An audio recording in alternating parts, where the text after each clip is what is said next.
Bonjour, je suis heureux de vous retrouver aujourd'hui pour cette nouvelle série avec notre invité, le pasteur Michael Dopia de la Guadeloupe, qui va nous encourager à devenir semblables au Seigneur Jésus-Christ dans notre caractère, dans notre vie et dans notre service pour le Seigneur.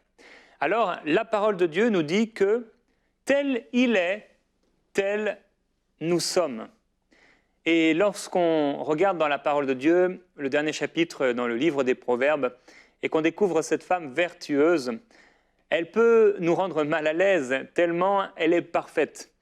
Et lorsqu'on regarde le Seigneur Jésus-Christ, le modèle que nous avons en lui, on peut également se sentir un peu mal lorsqu'on le regarde et lorsqu'on se compare à lui.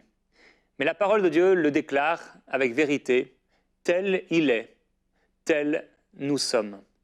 Et notre désir le plus profond est de pouvoir lui ressembler de plus en plus. J'aimerais aujourd'hui que dans notre cœur, on puisse prendre un temps pour réfléchir à notre vie, à notre caractère, à nos actions, à nos paroles, à nos fruits, comment on vit nos jours, notre quotidien, et à le comparer à ce que nous pouvons voir et connaître du quotidien, de la vie, du caractère et du service du Seigneur Jésus-Christ. Faire un tel constat et prendre le temps de réfléchir, de se poser un temps pour se comparer au Maître, peut nous amener parfois un peu dans la désolation. Certains même ont été jusqu'à un état quasiment dépressif en se comparant au Seigneur Jésus-Christ. Et le but n'est pas de devenir dépressif, mais le but est d'avoir ce modèle parfait que nous avons en lui et de pouvoir de tout notre cœur nous approcher du Maître. Et aujourd'hui, j'aimerais vous encourager à regarder au Seigneur Jésus-Christ et à lui demander, Seigneur, permets-moi de te ressembler dans ton caractère, dans ta vie et dans tes fruits.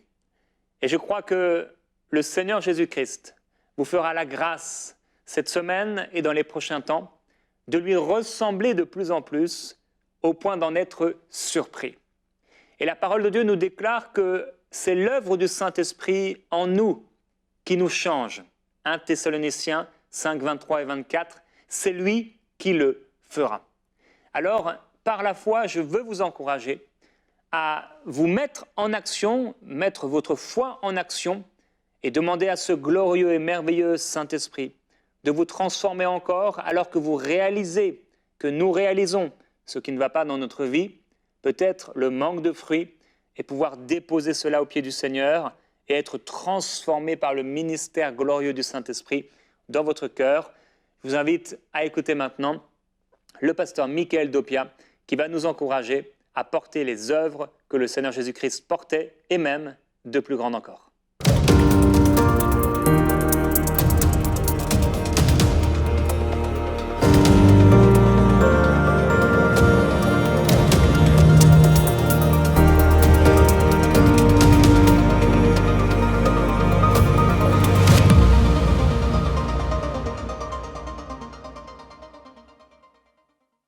Bonjour à tous, bienvenue dans votre émission Prière Inspirée. Comment allez-vous, peuple des nations? Qui Jean Azote, ceux des Antilles? J'espère que vous allez tous bien et je suis heureux de vous retrouver aujourd'hui pour la deuxième partie d'une thématique que nous avons abordée. Et on a vu ensemble justement précédemment, on a répondu du moins une question, est-ce qu'il était possible de faire ce que Jésus a fait, de réaliser les mêmes œuvres? Et on s'est rendu compte évidemment que par la foi, nous avons une opportunité, une capacité de réaliser effectivement, de faire comme lui, il a fait. Et donc, nous avons été bénis parce que le Seigneur a déposé dans notre cœur une conviction qui doit nous amener justement tous les jours à croire que si quelqu'un passe devant nous, qu'il a une maladie, une difficulté, nous pouvons, oui nous pouvons, à travers Christ, être la solution et créer le miracle. Alors, on va voir aujourd'hui une deuxième partie intéressante aussi qui va elle-même répondre à une autre question. Est-ce que faire plus que Jésus, c'est possible? Question un peu spéciale. On pourrait se dire effectivement que peut-être c'est orgueilleux de penser, comment oser penser même que nous pourrions faire de plus grandes choses que Jésus. Et on va voir au regard de la parole de Dieu que Christ, bien évidemment, est d'accord avec cette pensée. Et on va s'appuyer sur un texte qui est dans Jean 14 au verset 12 et qui nous dit « en vérité, je vous le dis, celui qui croit en moi fera aussi les œuvres que je fais, et il en fera de plus grandes parce que je m'en vais au Père. » Donc il faut souligner cette partie. Jésus précise que parce qu'il s'en va au Père, qu'il rentre au ciel, nous avons un appel qui nous est rattaché maintenant. Et cet appel, c'est de faire des plus grandes choses que lui. Il y a donc une double signification quand il dit qu'il va au Père. Premièrement, on se rend compte qu'il y a une question de temps. Comme vous le savez, vous et moi, Jésus-Christ est parti à l'âge de 33 ans. Essayons d'imaginer un peu qu'il aurait vécu, mes amis, jusqu'à l'âge de 60 ans. Il n'y aurait pas eu, je crois, assez de livres pour compter tout ce qu'il aurait fait. Donc, on voit que le temps est très important, primordial. Et le Seigneur veut évidemment que vous alliez, que vous viviez du moins, que vous alliez vers vos vieux jours. Et ce n'est pas une question de retraite par rapport à votre emploi. Non, ce n'est pas ça du tout. Mais simplement, il y a un temps qui vous est donné par rapport à votre naissance. Et quand je parle de naissance, je parle évidemment de votre nouvelle naissance, puisque lorsque vous êtes né de nouveau, Christ a redémarré votre vie. Une vie nouvelle est partie. Et donc forcément, alors que peut-être nous n'étions pas à Christ et que notre vie pouvait être écourtée par des malheurs, eh bien, les malédictions sont tombées et la vraie vie a démarré en nous. Et Dieu a mis le compteur à zéro et tout le temps que nous avons maintenant jusqu'à notre mort, eh bien, c'est un temps spécifique pour manifester la gloire de Dieu sur la terre. Donc évidemment, si nous avons plus de temps que Jésus, cela signifie que nous pouvons faire effectivement plus de choses que lui. L'autre chose qui est intéressante et que nous devons comprendre, c'est que quand il dit qu'il va au Père, il fait appel à la venue du Saint-Esprit.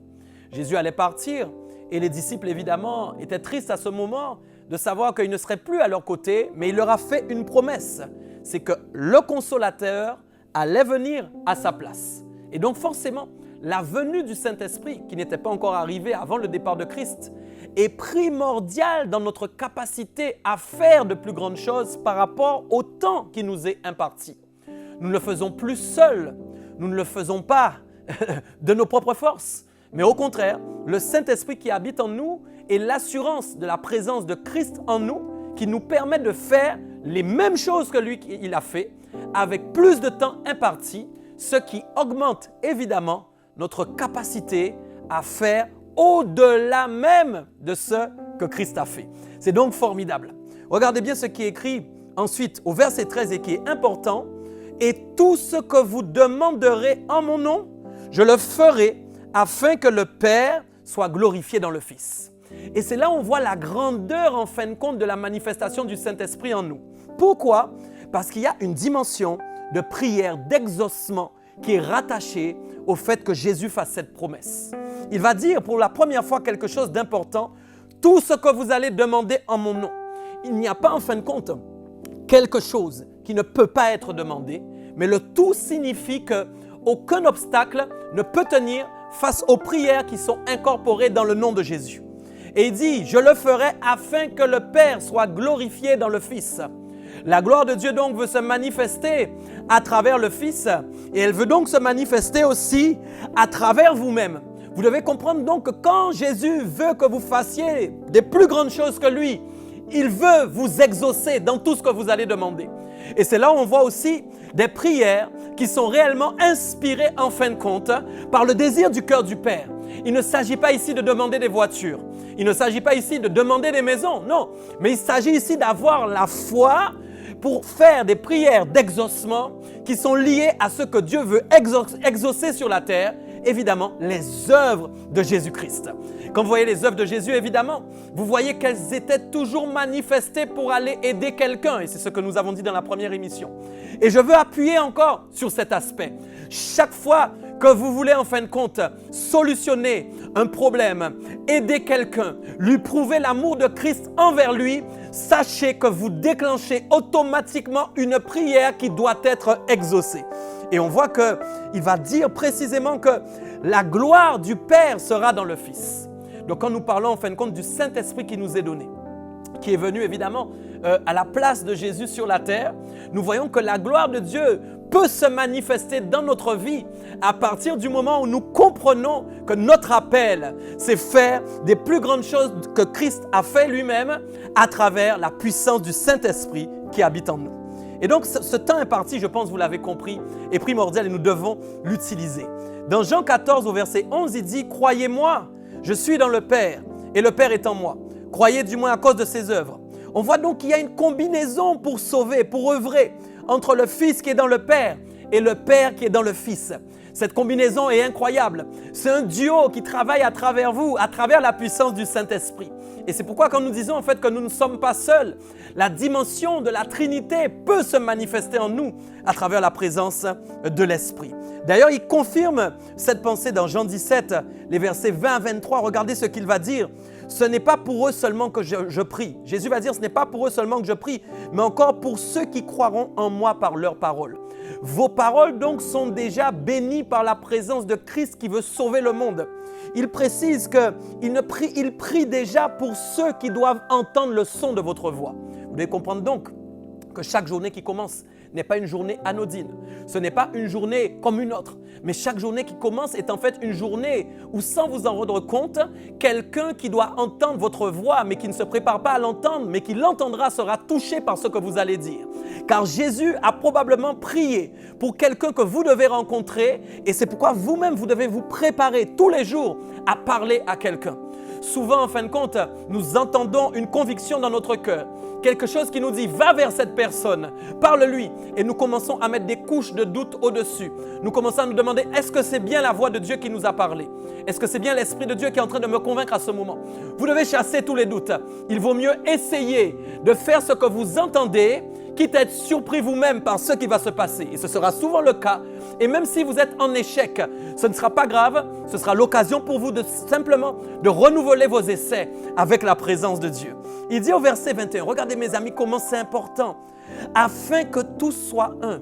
Il n'est pas possible en fin de compte que nous soyons tous un si nous n'avons pas le désir en fin de compte de parler à quelqu'un qui doit croire en la parole de Jésus.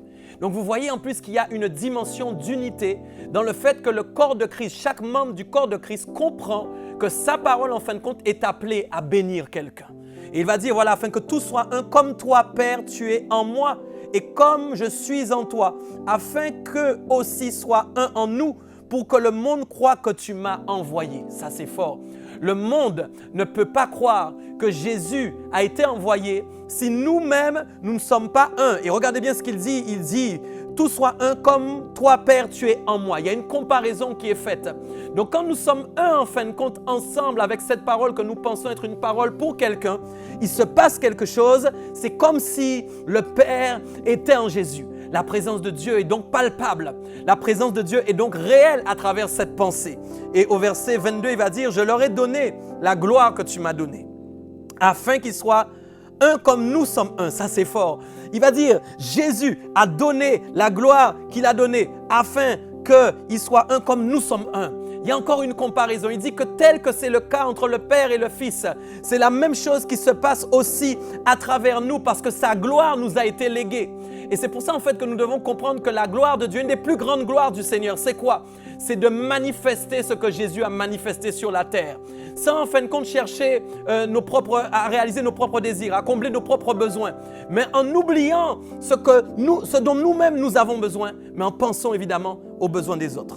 Et au verset 23, il dit « Moi en eux et toi en moi, afin qu'ils soient parfaitement un. » Il y a une dimension de perfection, puisqu'on se rend compte à ce moment qu'il va dire qu'ils vont être parfaitement un. Donc il y a une dimension de perfection dans cette unité de pensée, de cette unité de cœur, qui nous permet en fin de compte d'atteindre des niveaux que nous n'avions jamais atteints auparavant. Et il dit « Et que le monde connaisse que tu m'as envoyé et que tu les as aimés comme tu m'as aimé. » La dimension en fin de compte, la représentation de l'amour de Dieu, finalement, pour le monde est représentée à travers ce que nous sommes capables nous-mêmes de donner aux autres.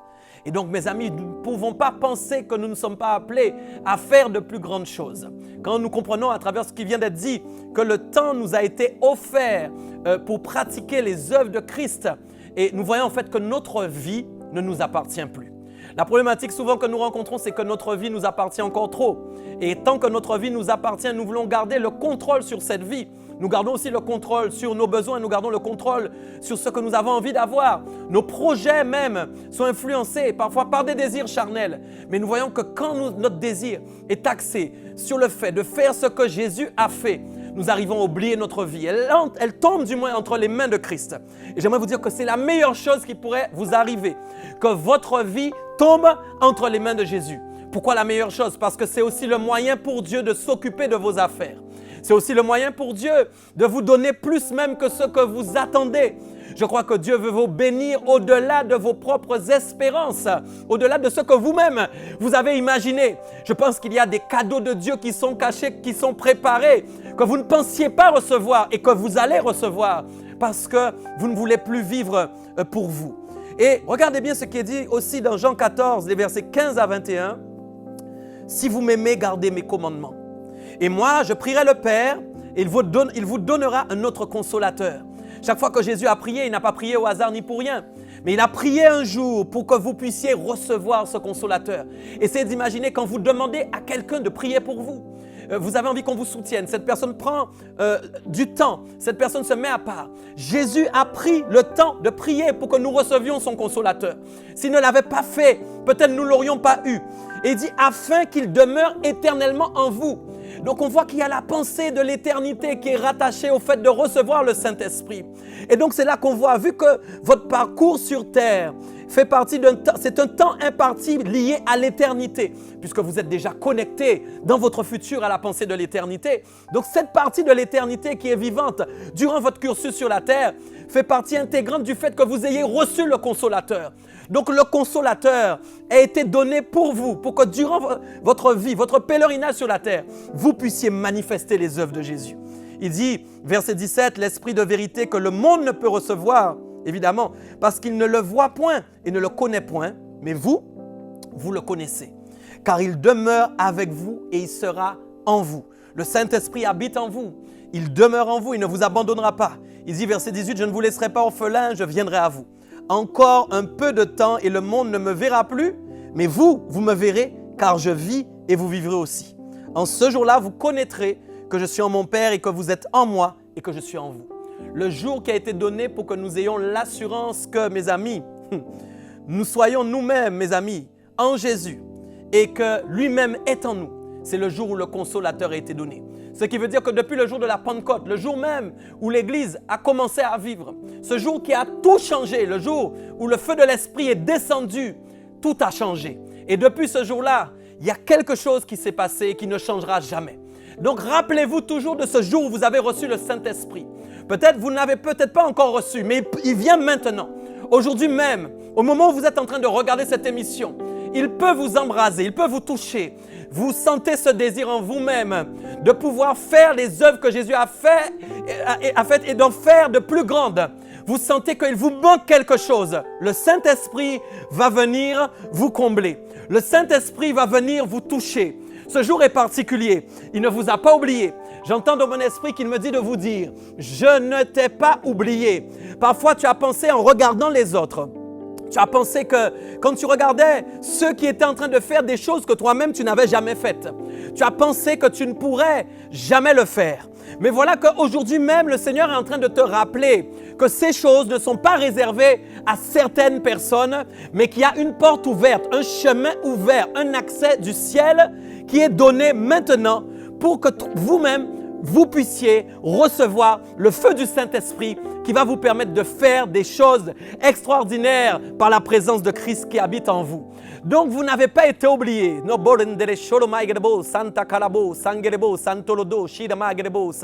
n'avez pas été oubliés.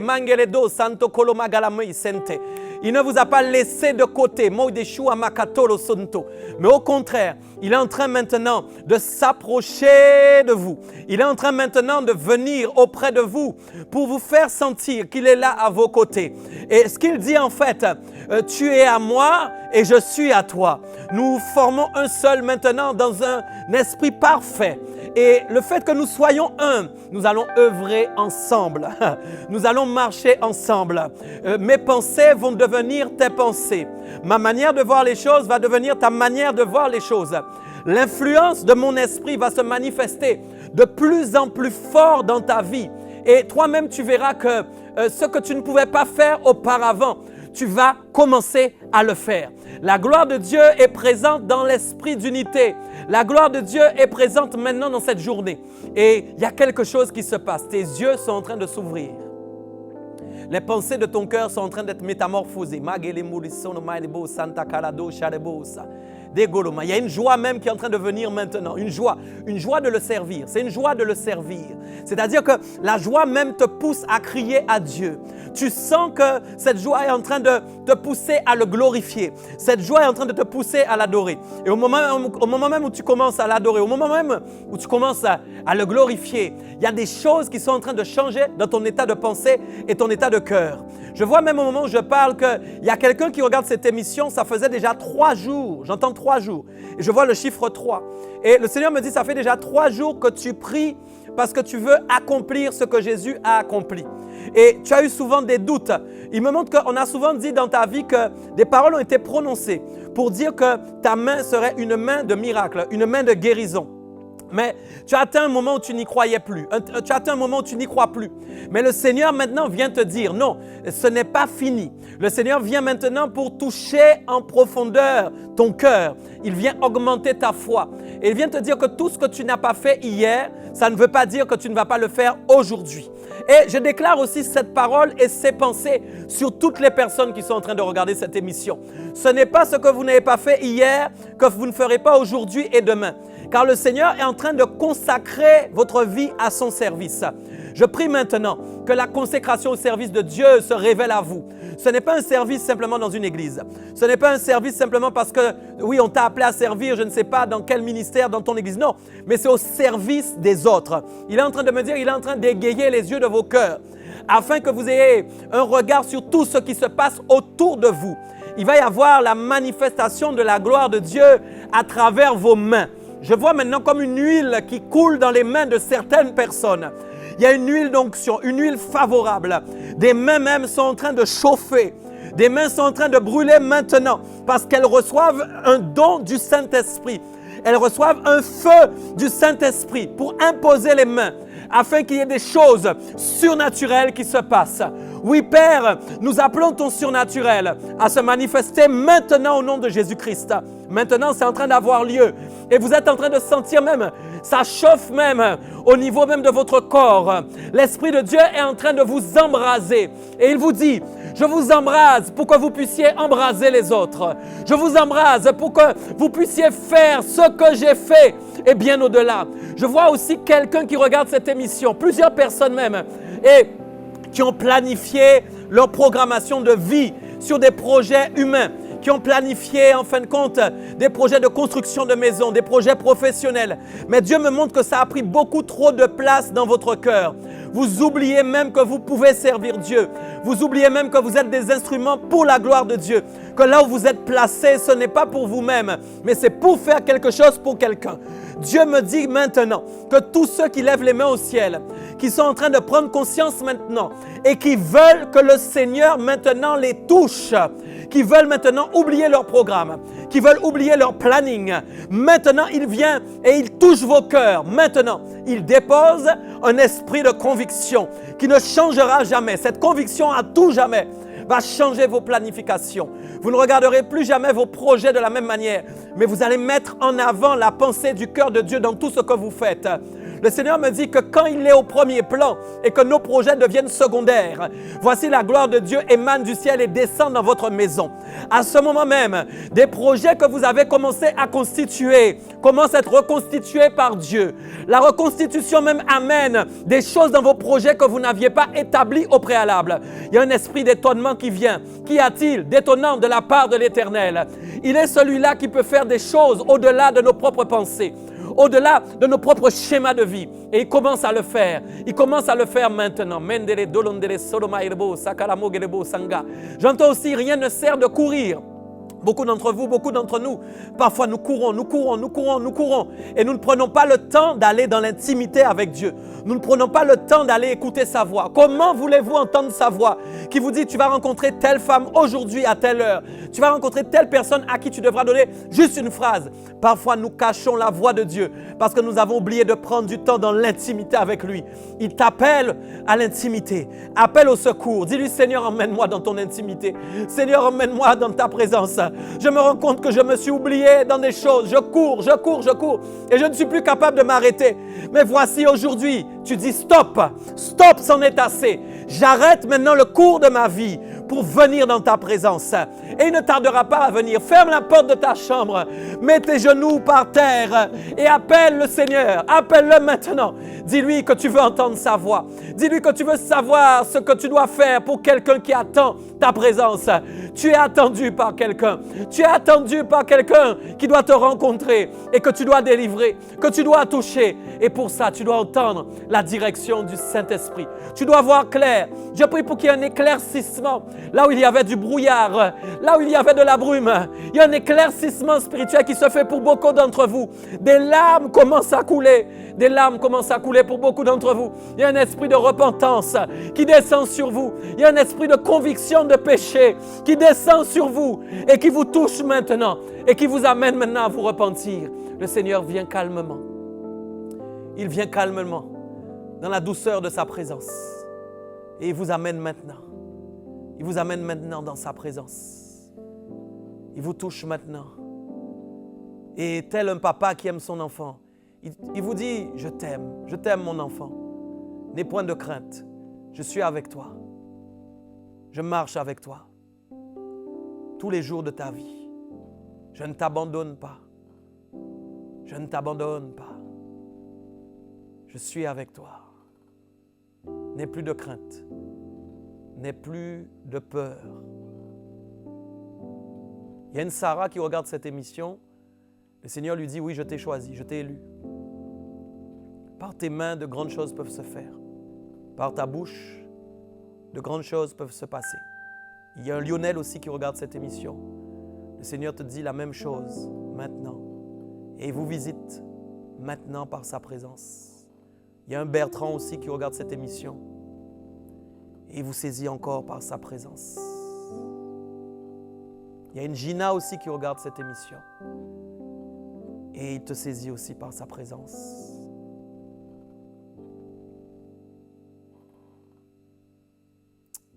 Alléluia. Nous remercions le Seigneur vraiment pour ce qu'il a fait en tout cas. Et j'espère que vous avez été bénis dans sa présence. Surtout gardez profondément dans votre cœur ce que vous avez reçu. Gardez ce feu, gardez la foi et allez accomplir ce que le Seigneur veut que vous fassiez. Donc vraiment, je vais le dire en créole, en cas bénisot, moi qui suis de la Guadeloupe, soyez bénis et au plaisir de vous revoir très bientôt. À bientôt. Amen et merci Michael pour ton partage et pour ce temps de prière. Et j'aimerais renchérir sur tes paroles et vous encourager, frères et sœurs, à aller par la foi. Rien n'est impossible à celui qui croit. Et si vous avez reçu cette parole aujourd'hui, qui peut paraître un peu surréaliste, faire plus que le Seigneur Jésus-Christ, ce que Dieu nous demande, c'est de nous positionner dans la foi et de nous mettre en action.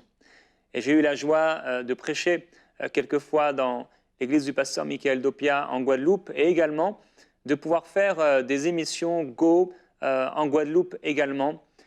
Je ne sais pas si vous connaissez cette émission Go, vous pouvez la retrouver par exemple, vous tapez Go Guadeloupe, Jérémy Sourdril sur YouTube et vous allez retrouver les émissions que j'ai fait là-bas sur place. Et vous savez, lorsque on se lève et qu'on va par la foi pour annoncer l'évangile, il faut se mettre dans une disposition de foi, rien que pour le fait de sortir dans le but de parler de lui. Mais Dieu nous invite à parler de lui, c'est vrai, comme vous pourrez voir dans ces émissions. Mais ensuite, Dieu nous appelle à porter du fruit, et un fruit qui est consistant. Et dans ma propre vie, j'aspire à porter toujours plus de fruits pour la gloire du Seigneur Jésus-Christ. Et je prie de la même façon que vous puissiez porter du fruit pour la gloire de Dieu. Et que si vous entendez ma voix aujourd'hui et que vous désirez porter les œuvres du Seigneur Jésus-Christ et de plus grandes encore, je prie, Père Céleste, que ton glorieux Saint-Esprit, que ton extraordinaire présence descende sur mes frères et sœurs et qu'ils soient remplis de ta présence à déborder et que cette onction que tu leur as donnée puisse être transmise et porter du fruit au-delà de leur propre intelligence, au-delà de leur propre capacité, au-delà même de leur propre prière et possibilité. Glorifie ton nom, merveilleux Jésus-Christ, alors que nous parlons de toi, alors que nous partageons l'Évangile, alors que nous chassons les démons, que nous imposons les mains aux malades, que ta gloire se manifeste au nom du Seigneur Jésus-Christ. Amen, qu'il en soit ainsi. On va se retrouver demain avec le pasteur Michael Dopia. D'ici là, je vous encourage à peut-être prendre un cahier et écrire quelque part sur ce cahier, qu'est-ce que vous pourriez faire par la foi? Quelles œuvres, à quelles œuvres vous aspirez? Qu'est-ce que vous voudriez que le Seigneur fasse à travers vous en cette année?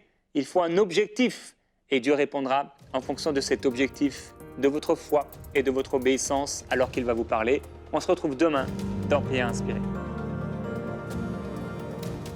Depuis plusieurs années maintenant, l'émission Prière Inspirée est un ministère de prière auprès de dizaines de milliers de personnes qui suivent chaque jour nos émissions.